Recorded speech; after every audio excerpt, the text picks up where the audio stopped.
إن الله وملائكته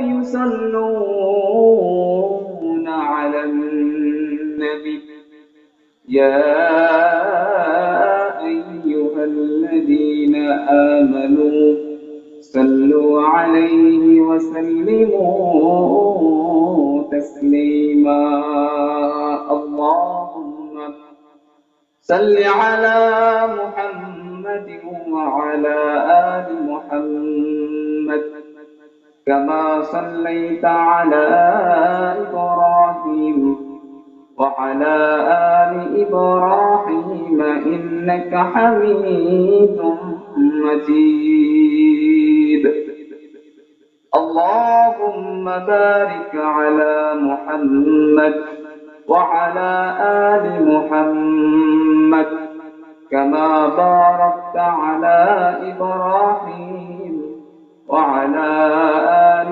إبراهيم إنك حميد مجيد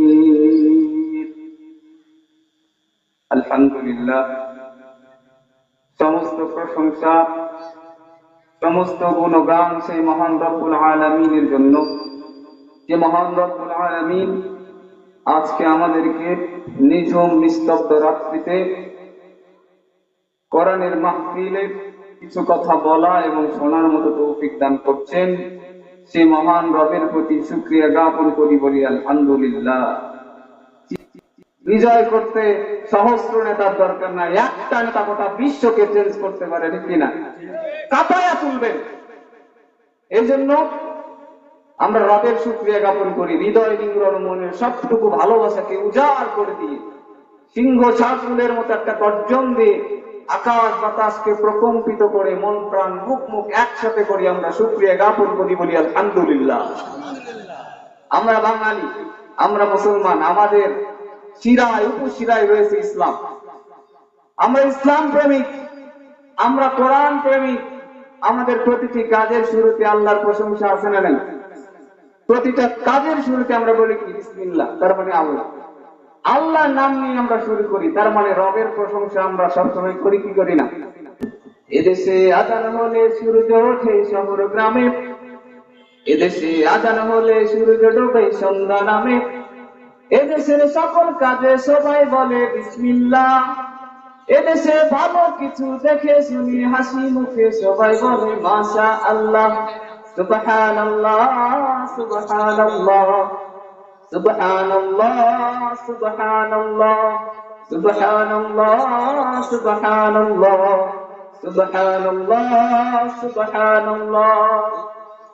ও নবীন তরুণ তোমার কিসের এত ভয়?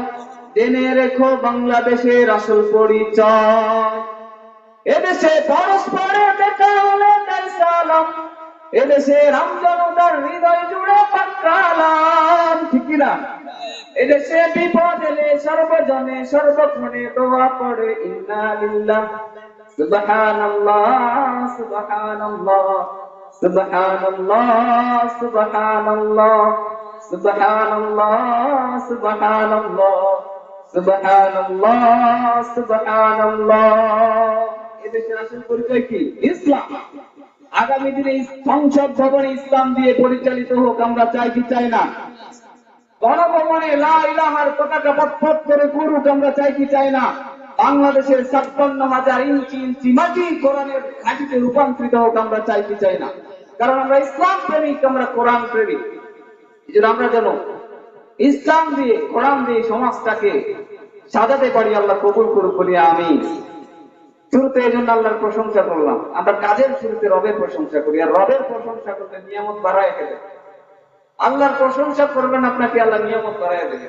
সংক্ষিপ্ত দরুদ পাঠ করি সর্বকালের সর্বশ্রেষ্ঠ মানব, বিশ্ব মানবতার মুক্তির দূত, সর্বকালের সর্বশ্রেষ্ঠ নবী, যে নবীর সম্পর্কে রব্বুল আলামিন বলেছেন ওমা আরসালনাকা ইল্লা রাহমাতাল লিল আলামিন। নবী হে, গোটা বিশ্বের জন্য তোমাকে আমি রহমত করে পাঠিয়ে দিয়েছি, বলি সুবহানাল্লাহ।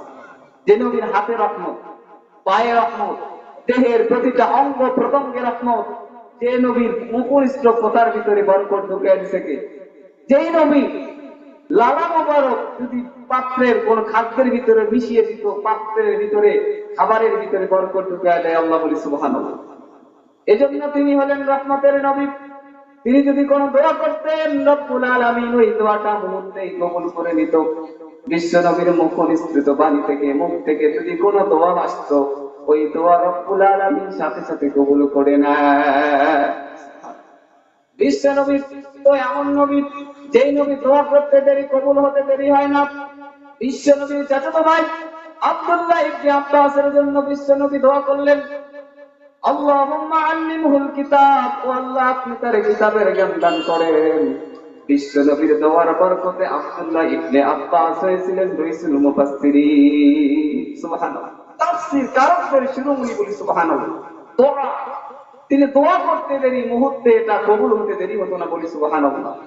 বিশ্ব নবী একবার বিশ্ব নবী খাদেম আনাসের জন্য দোয়া করলেন, আল্লাহ আনাসের সম্পদে বরকত দাও, আনাসের সন্তানে তুমি বরকত দাও। বিশ্ব নবীর দোয়ার বরকতে পরবর্তীতে দেখা গিয়েছে অন্য অন্য লোকদের খেজুর বাগানে খেজুর ধরতো একবার। বিশ্ব নবীর এই দোয়ার বরকতে আনাস রাদিয়াল্লাহু তাআলা আনহু মদিনাতে খেজুর ধরতো বছরে 2 বার। বিশ্ব নবী বললেন, আনাসের সম্পদে বরকত দাও, আল্লাহ তুমি আনাসের সন্তানে বরকত দাও। একটা নয়, দুইটা নয়, 10টা আর 20টা না, 82টা সন্তানের বাবা হয়েছিল আনাস রাদিয়াল্লাহু আকবার। বিশ্ব নবী যেখানে যখন দোয়া করেছে, সেই দোয়াটা রব্বুল আলামিন মুহূর্তেই কবুল করে নিয়েছে। কি নবী ছিলেন? রহমতের নবী। দোয়া করতে দেরি মুহূর্তেই কবুল হতে দেরি হতো না বলি সুবহানাল্লাহ। বিশ্ব নবী একবার ওমরের জন্য দোয়া করলেন। বিশ্ব নবী দোয়া করলেন, আল্লাহুম্মা আ'ইজ্জাল ইসলাম বিআহাব্বি হাদাইনির রাজুলাইনি ইলাইকা বিআবি জাহল ওয়া বিউমর ইবনুল খাত্তাব। ও আল্লাহ, মক্কার দুইজন না একজন, হয় ওমর ইবনুল খাত্তাব নয় আবু জাহল, যার মাধ্যমে ইসলামটা মজবুত হবে, আপনি তার ইসলামের জন্য কবুল করে নেন। বিশ্ব নবী দোয়া করতে দেরি, ওমর রাদিয়াল্লাহু তাআলা ইসলামে প্রবেশ করতে দেরি হয় নাই বলি সুবহানাল্লাহ। বিশ্ব নবী তাহাজ্জুদের সালাতে দোয়া করলে এই দোয়াটা রব্বুল আলামিন কবুল করে নিয়েছে বলি সুবহানাল্লাহ। রহমতের নবী, দোয়া করতে দেরি মুহূর্তে দোয়া কবুল হতে দেরি। কি নবী ছিলেন! হাতে বরকত, মুখ নিঃসৃত হইতে মুখে, পবিত্র মুখে লালার ভিতরে আল্লাহ রাব্বুল আলামিন বরকত ঢুকিয়ে দিয়েছে বলি সুবহানাল্লাহ। বিশ্ব নবী একবার খন্দক খনন করছিলেন, সাহাবারা খন্দক তুলছিলেন। এমন সময় সাহাবারা ক্ষুধার্ত ছিলেন, প্রচন্ড ক্ষুধার্ত। সাহাবারা 3 দিন ধরে খায় না, বিশ্ব নবীও খায় না। খন্দক খনন করছে, এমন সময় খন্দক খননকালে খন্দকের ভিতর থেকে একটা শক্ত পাথর বের হয়ে আসলো। সাহাবারা আঘাত করে কিন্তু ভাঙে না। সবাই বিশ্ব নবীর কাছে এসে বলে, নবী, খন্দকের ভিতরে শক্ত মজবুত দৃঢ় পাথর বের হয়েছে, কিন্তু আমরা আঘাত করি, ভাঙে না। বিশ্ব নবী বললেন, আমি নিজে খন্দকের ভিতরে নামবো।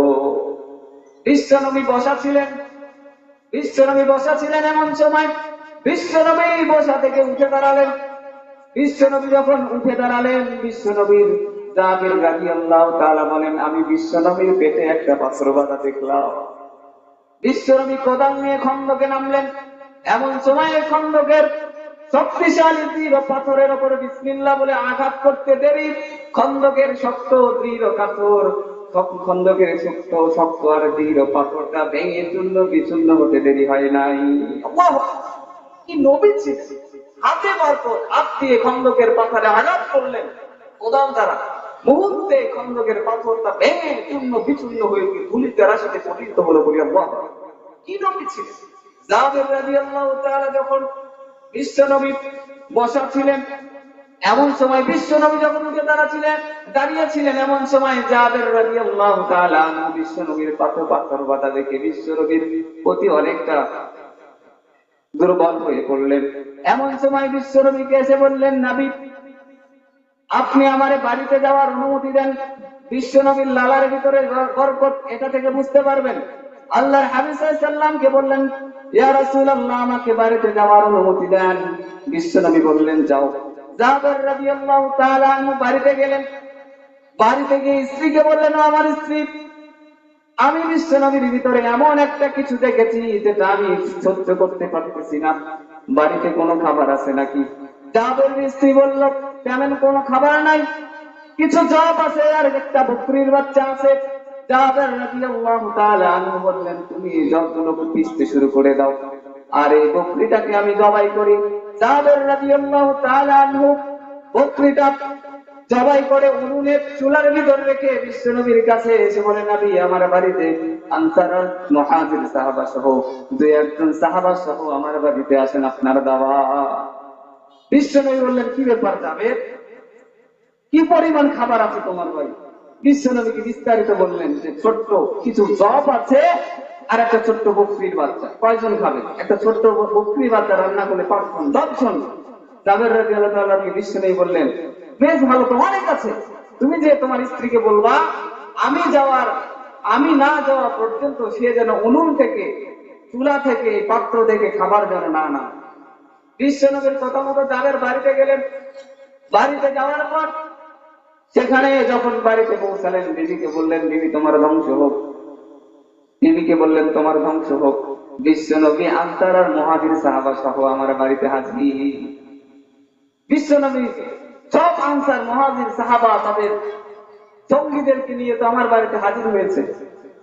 বলতে, আপনি কি বলেন নাই? বিশ্বনবীকে বিস্তারিত বলেন নাই এই পরিমাণ খাবার? তো বলছি তো। আল্লাহর হাবিব সাল্লাল্লাহু আলাইহি ওয়াসাল্লাম সাহাবাদেরকে বললো, তোমরা একে একে ঢোকো, ভিড় করো না।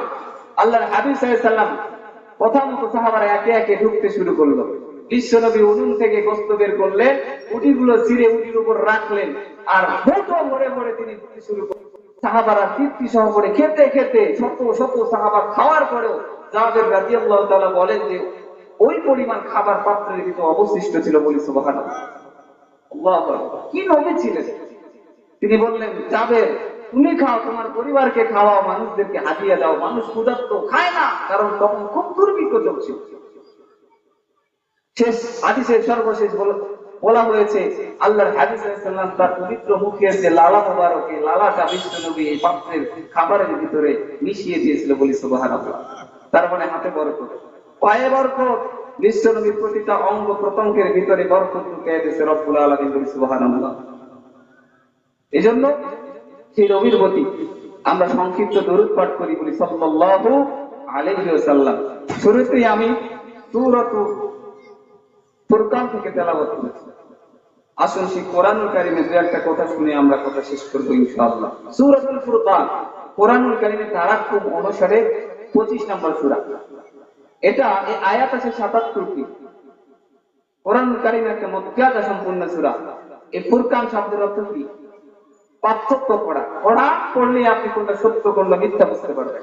এই কোরআন ফুরকান মানে সত্য মিথ্যার পার্থক্য করে দেয়। বলি সুবহানাল্লাহ। কোরআন শুধু কোরআনের নাম নয়, কোরআনের অনেকগুলো নাম আছে। কোরআনের একটা নাম হলো আল কিতাব। আল্লাহ বলেছেন, যালিকাল কিতাবু লা রাইবা ফীহি হুদাল লিল মুত্তাকিন। যালিকাল কিতাব, এটি এমন কিতাব, ভুল নাই, কোনো সন্দেহ নাই, মুত্তাকিদের জন্য হিদায়াতের কিতাব করে পাঠিয়ে দিয়েছে। বলি সুবহানাল্লাহ। এজন্য এই কোরআনের খালি কোরআন নাম না, এই কোরআনের আরেকটা নাম হলো আল কিতাব। এই কোরআনের আরেকটা নাম হলো আয-যিকির। রব্বুল আলামিন বলেছেন, ইন্না নাহনু নাযালনা আয-যিকরা ওয়া ইন্না লাহু লাহাফিযুন। এই কোরআন অর্থাৎ এই জিকির অর্থাৎ এই কোরআনটাকে আমি নাযিল করেছি, আমি আল্লাহ নিজের সংরক্ষক। সুবহানাল্লাহ। কোরআনের একটা নাম জিকির, আর কোরআনের আরেকটা নাম হলো আল ফুরকান। রব্বুল আলামিন বলেছেন, তাবারাকাল্লাযী নাযালাল ফুরকানা আলা আবদিহি লিয়াকুনা লিল আলামিনা নাযীরা। নিশ্চয় সেই মহান সত্তা যিনি তার বান্দার প্রতি ফুরকান অর্থাৎ কোরআন নাযিল করেছেন, যাতে সে গোটা বিশ্বের জন্য সতর্ককারী হয়ে যেতে পারে। তার মানে কোরআনের একটা নাম হলো ফুরকান। এই কোরআন ফুরকান থেকে আমরা আলোচনা শুনবো ইনশাআল্লাহ, সময় নাই বললেই চলে। ফুরকান এটা সত্য মিথ্যার পার্থক্য করে দেয়।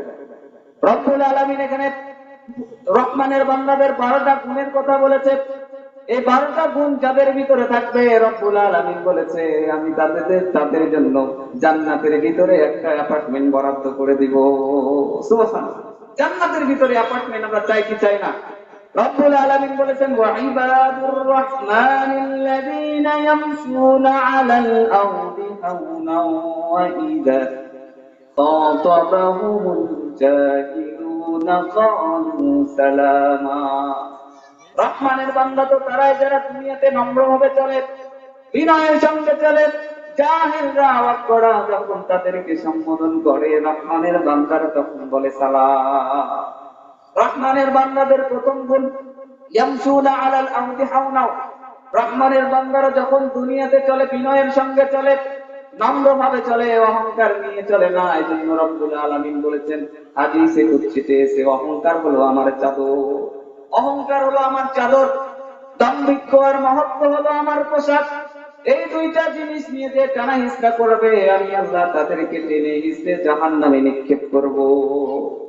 অহংকার আল্লাহর চাদর, আমরা অহংকার করি, অহংকার করা যাবে না। অহংকার আল্লাহর চাদর, অহংকার দাম্ভিকতা এটা শয়তানের স্বভাব। পৃথিবীর প্রথম অহংকারী ছিল শয়তান। এজন্য আমরা যেন অহংকারী না হই, আমরা বিনয়ী হব, আমরা নম্র হব। কিয়ামতের কঠিন দিনে যারা দুনিয়াতে অহংকার করেছে এদের জন্য এরা ছোট্ট পিঁপড়ার ন্যায় উঠবে। এবং কিয়ামতের কঠিন ময়দানে 6 শ্রেণীর ব্যক্তি যাদের কোনো হিসাব নাই, বিনা হিসেবে জাহান্নাম, তার মধ্যে প্রথম শ্রেণীর যে অহংকারী দাম্ভিক।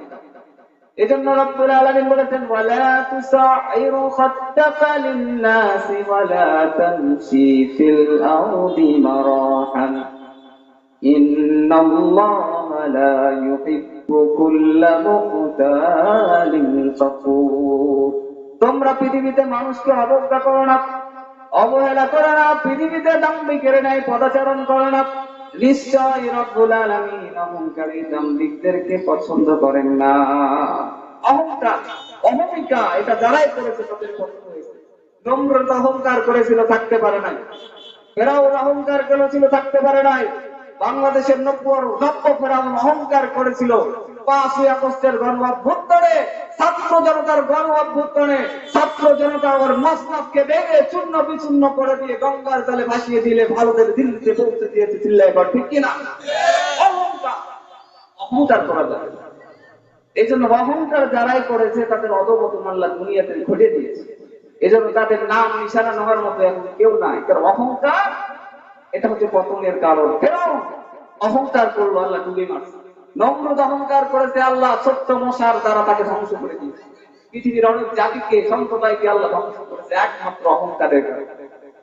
ইবলিস এ কিন্তু ছিল কি খুবই ভালো, আল্লাহর প্রিয় ভাজন বান্দাদের একজন, আল্লাহ তাসবিহ যুক্ত। কিন্তু আল্লাহ বললেন আদমকে চিন্তা করো, আমি কে আদম করেছি? আমাকে তৈরি করা হয়েছে আদম থেকে, আর আদমকে তৈরি করা হয়েছে মাটি থেকে। আমি তো সবচেয়ে শ্রেষ্ঠ আদমের থেকে। আল্লাহ বলে বের হয়ে যায়, এই পবিত্র জায়গা থেকে অহংকার করবে, এটা হতে পারে না, বের হ। ইবলিসকে বিতাড়িত শয়তানে রূপান্তরিত করছে, এই জন্য অহংকার করবেন। এরপরে রব্বুল আলামিন বলেছেন ওয়াইদা খাতামাহুল জাহিলুনা ক্বালু সালামা। রহমানের বান্দাদের 2 নাম্বার গুণ জাহেলরা, অজ্ঞরা যখন তাদেরকে সম্বোধন করবে তখন তারা বলবে সালাম। জাহেল ব্যক্তিরা তাদেরকে রাগিয়ে দিতে চাইবে, তর্কে জড়াতে চাইবে, তাদেরকে রাগিয়ে দিয়ে তাদের মন মেজাজকে নষ্ট করতে চাইবে। কিন্তু রহমানের বান্দারা এমনিতে রেগে যায় না। বিশ্বনবী বলেছেন লাইসা শাদীদু বিসরা ইন্নামাস শাদীদুল্লাযী ইয়ামলিকু নাফসাহু ইল্লাল গাযাব। কুস্তিতে যে অন্যকে হারিয়ে দেয় সে তো প্রকৃত বলবান নয়। রাগের সময়, ক্ষোভের সময় যে রাগটাকে নিয়ন্ত্রণ করতে পারে, আল্লাহর কাছে সেই সবচেয়ে শক্তিশালী। কুস্তিতে হারিয়ে দিলেন, আপনি প্রকৃত বলবান নয়, কিন্তু রাগের সময় আপনার যখন রাগ উঠে যায় তখন যদি নিজেকে নিয়ন্ত্রণ করতে পারেন, বিশ্বনবী বলেছে সেই সবচেয়ে শক্তিশালী। বলি সুবহানাল্লাহ। এই জন্য ওরা রাগিয়ে দিবে, কিন্তু আমরা রাখবো না, রাগা যাবে না। আর আল্লাহ রাসূল সাল্লাল্লাহু আলাইহি ওয়াসাল্লাম রাগ সম্পর্কে অনেক হাদিস বলেছেন। সর্বশেষ আমার কথা সময় শেষ, সর্বশেষ 3টা টিপস দিয়ে আপনাদেরকে আমি আমার কথা শেষ করব। রাগ কন্ট্রোল করার 3টা টিপস আছে। বিশ্বনবী সাল্লাল্লাহু আলাইহি ওয়াসাল্লাম রাগ নিয়ন্ত্রণ করতে বলছে। এক সাহাবী এসে বলে ইয়া রাসূলুল্লাহ আমারে কিছু উপদেশ দেন। বিশ্বনবী বললেন লা তাগদাব, তুমি রেগে যেও না। সাহাবা আবার বলেন, বলতেই লাগলেন বিশ্বনবী বললেন লা তাগদাব, তুমি রেগে যেও না, রেগে গেলে তো হেরে গেলে, রাগা যাবে না। 3টা টিপস, সর্বশেষ 3টা টিপস কেমন করে রাগ নিয়ন্ত্রণ করবে, তারপরে আমি কথা শেষ করবো ইনশাআল্লাহ। রাগ কন্ট্রোল করার 3টা টিপস মনোযোগ দিয়ে শুনবেন। আল্লাহর হাদিস, প্রথম টিপস, আল্লাহর হাবিব সাল্লাল্লাহু আলাইহি ওয়াসাল্লাম বসা, এমন সময় 2 সাহাবার ভিতরে দ্বন্দ্ব, কথার পিষ্টে কথা।